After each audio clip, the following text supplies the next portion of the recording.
अब आपको इंसानों के क्रोध के बारे में हम बताना चाहेंगे। आज वर्ल्ड हाइपरटेंशन डे है।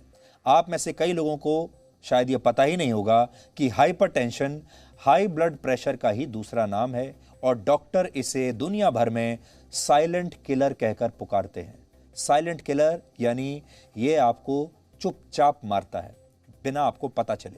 यानी ये एक ऐसी बीमारी है जो बिना शोर मचाए हर साल करोड़ों लोगों की जान ले लेती है, फिर भी इसे महामारी नहीं माना जाता।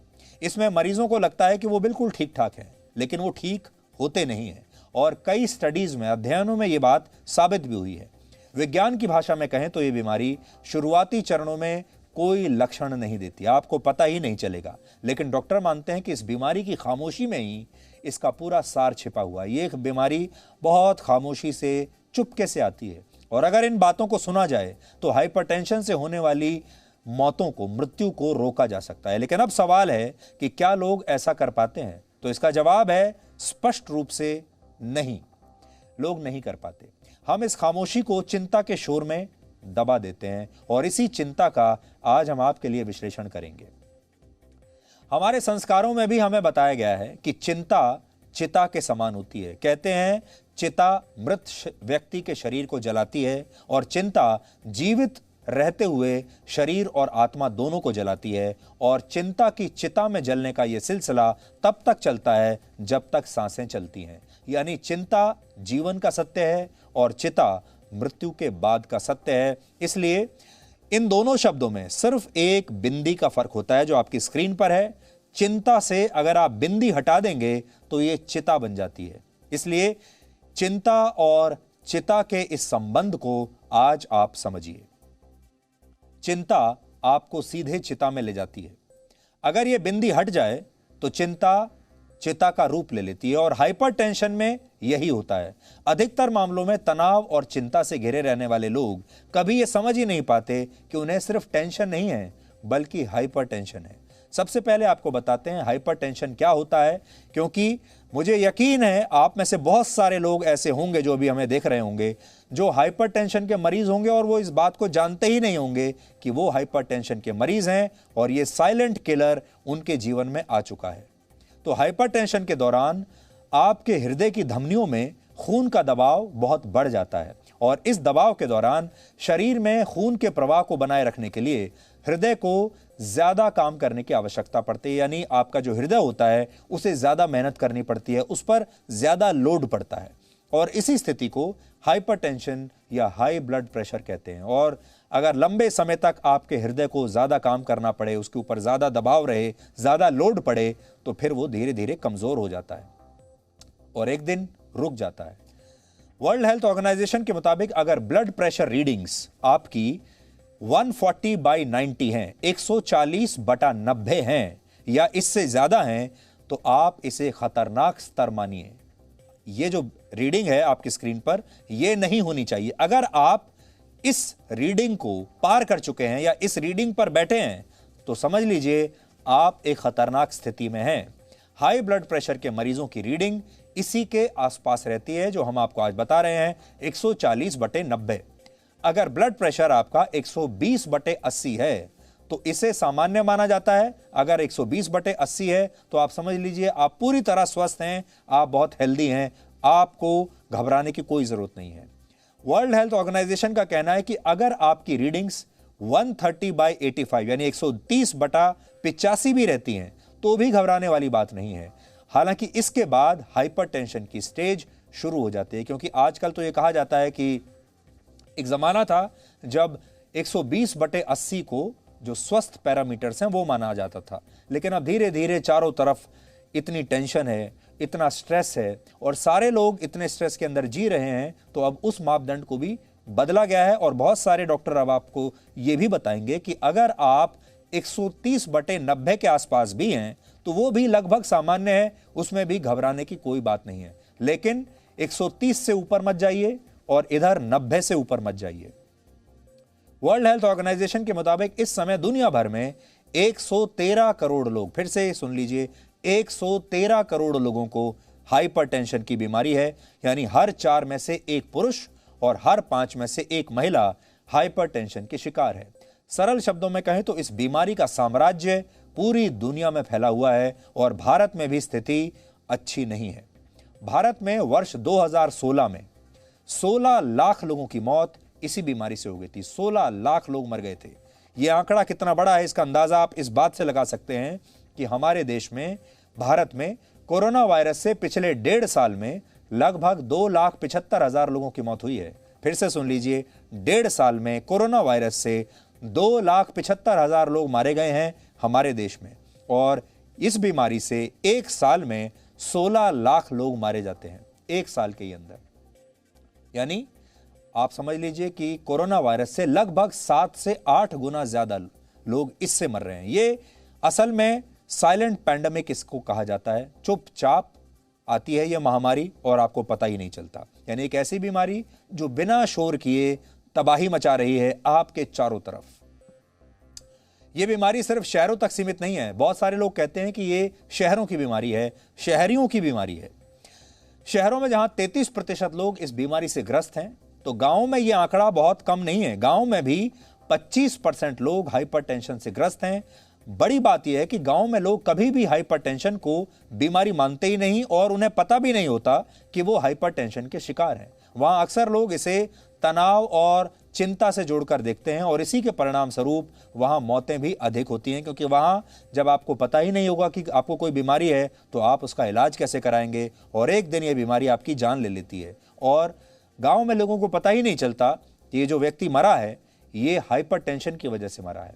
आपने देखा होगा जब कोई व्यक्ति किसी चिंता में होता है और हर बात पर क्रोध करने लगता है या उदास रहता है, तो उसके आसपास जो लोग मौजूद होते हैं, उसके परिवार के लोग, उसके दोस्त, वो अक्सर यही कहते रहते हैं कि इस व्यक्ति का मूड सही नहीं है, या ये कहते हैं कि अभी इसका मूड खराब है, जब सही होगा तब इस व्यक्ति से बात करेंगे। और अक्सर हमें ऐसा लगने लगता है कि हमारे आसपास कुछ लोग ऐसे होते हैं जिनका मूड हर समय ही खराब रहता है, जो हर समय किसी न किसी बात पर चिंतित रहते हैं, जो हर समय किसी न किसी बात पर टेंशन में रहते हैं, और हमें ऐसा लगता है कि ये सब कुछ सामान्य है। लेकिन क्या आपको पता है कि हर छोटी छोटी बात पर क्रोध करना, हर छोटी बात पर चिंता करना और हर समय नाराज रहना, ये सभी हाइपर टेंशन के लक्षण हो सकते हैं। अधिकतर लोग इन लक्षणों को नजरअंदाज कर देते हैं और सोचते हैं कि ये मूड स्विंग्स हैं, आपका मूड खराब है इसलिए आपको ऐसा लग रहा है, और इसी वजह से ये आगे चलकर बीमारी खतरनाक रूप ले लेती है। इसलिए कभी भी आप ये मत सोचिए कि ये जो व्यक्ति है आपके आसपास, इसका सिर्फ मूड खराब होगा या ये इसे किसी बात की चिंता होगी। वो चिंता असल में कई बार बीमारी बन जाती है। हम आपको ऐसे 5 बड़े कारण बताते हैं जिसकी वजह से ये बीमारी होती है, इसलिए आप ध्यान से सुनिएगा। पहला है फैमिली हिस्ट्री। अगर आपके परिवार में पहले से ही किसी को हाई ब्लड प्रेशर की बीमारी है तो संभव है कि दूसरे सदस्यों को भी ये बीमारी हो सकती है। यानी अगर आपके माँ बाप को ये बीमारी रही है, या आपके दादा दादी को ये बीमारी रही है, या माँ और पिता दोनों की तरफ से परिवार में पीछे से किसी को ये बीमारी रही है, तो आपको भी ये बीमारी हो सकती है। इसके काफ़ी ज़्यादा चांस हैं और इसमें आप कुछ नहीं कर सकते क्योंकि ये जेनेटिक है। अगर आपके परिवार में किसी को है और वहीं से आपको भी आ जाएगी, इसलिए आपको इसे सहना होगा और इसका इलाज सही समय पर करना होगा। दूसरा कारण है हर समय चिंता और तनाव से घिरे रहना। अगर आप हर समय चिंता और तनाव से घिरे रहते हैं तो ये बीमारी आपको अपने आप हो जाएगी, चाहे आपके परिवार में किसी और को हो या ना हो। तीसरा कारण है ज्यादा सिगरेट और शराब पीना, इससे भी हाइपरटेंशन होता है। चौथा कारण है खाने में ज्यादा नमक खाना और अस्वस्थ खाना खाना। और पांचवा कारण है मोटापा और व्यायाम नहीं करना। यानी अगर आपका मोटापा है आपके शरीर में, आप व्यायाम नहीं करते हैं, एक्टिव नहीं है अगर आपका शरीर, तो आपको यह बीमारी होने के चांसेस कहीं ज्यादा है। WHO के मुताबिक हाइपरटेंशन के दौरान heart attack, heart stroke, kidney failure और आंखों की रोशनी खोने का खतरा हमेशा बना रहता है। इस समय इस बीमारी का सबसे ज्यादा प्रभाव भारत, अफ्रीका, अमेरिका और यूरोप के देशों में है। बहुत सारे लोग इसे लाइफस्टाइल डिजीज भी कहते हैं क्योंकि ये आपके लाइफस्टाइल से जुड़ी हुई है। लाइफस्टाइल का मतलब क्या आप ऐसी स्थितियों में रहते हैं और काम करते हैं जहां चारों तरफ टेंशन है, स्ट्रेस है, चिंता है, उसकी वजह से आपको हो सकता है। लाइफस्टाइल का दूसरा कारण यह है आप जरूरत से ज्यादा धूम्रपान करते हैं, आप शराब ज्यादा पीते हैं, हर रोज शराब पीते हैं, उससे हो सकता है, यह भी लाइफस्टाइल है। और तीसरा यह है कि आप अस्वस्थ खाना खाते हैं, फास्ट फूड खाते हैं, व्यायाम नहीं करते हैं और आपके शरीर में मोटापा बढ़ता जा रहा है, इसलिए ये बीमारी आपको हो सकती है। इसीलिए कह रहे हैं कि ये एक लाइफस्टाइल से जुड़ी हुई बीमारी है। अगर आप अनुशासन में रहेंगे, रोज व्यायाम करेंगे, खाने पीने पर कंट्रोल करेंगे, अच्छा खाना खाएंगे, स्वस्थ खाना खाएंगे, तो ये बीमारी आपके पास नहीं आएगी। एक ही कारण में आएगी, अगर आपके परिवार में किसी और को पहले से है। कोरोना में ये बीमारी कितनी खतरनाक हो सकती है, इसे समझने के लिए भी आज आपको डॉक्टर की ये चेतावनी सुननी चाहिए। और क्रॉनिक स्ट्रेस, जैसे कि ये कोविड तो सिर्फ एक्यूट स्ट्रेस ही नहीं, ये क्रॉनिक स्ट्रेस रहा है। सोचो कि पिछले 1.25 साल में चारों तरफ एक घबराहट सी है लोगों में। ट्रैवल नहीं कर पा रहे हैं, घर के अंदर इंटरमिक्सिंग नहीं हो पा रही है।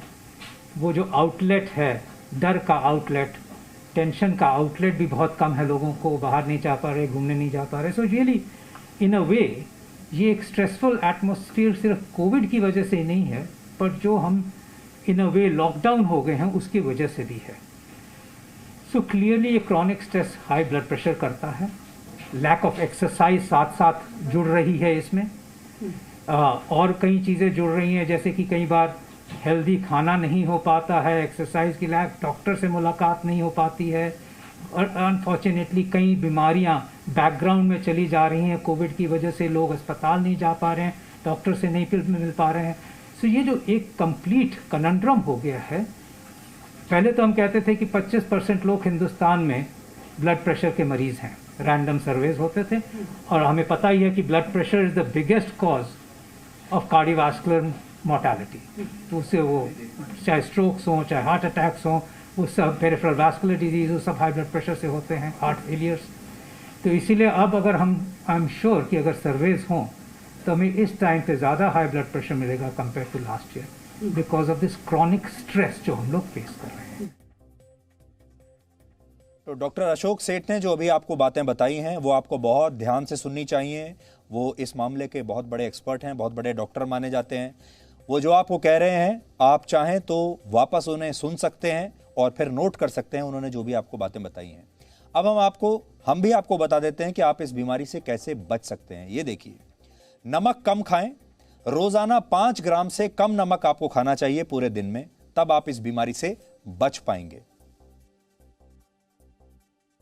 सब्जी और फलों का सेवन ज्यादा करें, जैसे हमने आपको कहा, स्वस्थ भोजन करें, अच्छा खाना खाएं। चर्बी जो है, फैट्स, उसे खाना कम करें। अपने भोजन में फैट्स को बिल्कुल कम कर दें। धूम्रपान ना करें, तंबाकू का सेवन बिल्कुल ना करें। शराब का नियंत्रित इस्तेमाल करें, अगर आप बिल्कुल नहीं छोड़ सकते तो बहुत कम मात्रा में करें। हर रोज आपको व्यायाम जरूर करना चाहिए, तब आप इससे बच जाएंगे। ये कुछ चीजें हैं। और अगर आप में से कुछ लोग ऐसे हैं जिनका वजन ज्यादा है, तो सबसे पहले तो उन्हें यह काम करना है कि अपने वजन को कम करिए। अब हम आपको जल्दी से बताते हैं कि वर्ल्ड हाइपरटेंशन डे की शुरुआत कैसे हुई थी, ये पता कैसे चला था। तो वर्ष 2005 में अंतर्राष्ट्रीय संस्था वर्ल्ड हाइपरटेंशन लीग ने एक बड़े कार्यक्रम का आयोजन किया, जिसमें 85 अलग अलग देशों की संस्थाओं ने हिस्सा लिया। और इसी कार्यक्रम में वर्ल्ड हाइपरटेंशन डे मनाने की घोषणा हुई थी। हर साल 17 मई को यह दिन इसलिए मनाया जाता है ताकि लोगों को इस बीमारी के बारे में जागरूक किया जा सके। और आज हमने आपको इस बीमारी के बारे में जागरूक करके अपना पूरा कर्तव्य निभाया है। मीडिया का कर्तव्य यही होना चाहिए कि आपको आपके जीवन से जुड़ी हुई चुनौतियों के बारे में याद दिलाते रहें, और साथ ही सॉल्यूशन क्या है, आपको क्या करना है, वो भी आपको बताते रहें। यानी प्रॉब्लम तो बताएं ही, लेकिन सॉल्यूशन भी बताएं। आज आपको हम ये भी कहना चाहते हैं कि हर समय रहने वाली टेंशन हाइपर टेंशन की बीमारी भी हो सकती है। अगर आपको लगता है आप हर समय टेंशन में रहते हैं, हर समय आपको कोई ना कोई चिंता खाए रहती है, तो ये हाइपर टेंशन की बीमारी हो सकती है, और ये चिंता आपको सीधे चिता तक ले जाएगी। इसलिए जागरूक बनिए और चिंता को अपने मन से डिलीट कर दीजिए। चिंता के ऊपर आपको सोचना है और यह देखना है कि कैसे कम से कम चिंता आपके जीवन में होनी चाहिए, क्योंकि चिंता करने से कुछ होगा नहीं। कर्म कीजिए, या तो चिंता करने से अकेले कुछ होने वाला नहीं।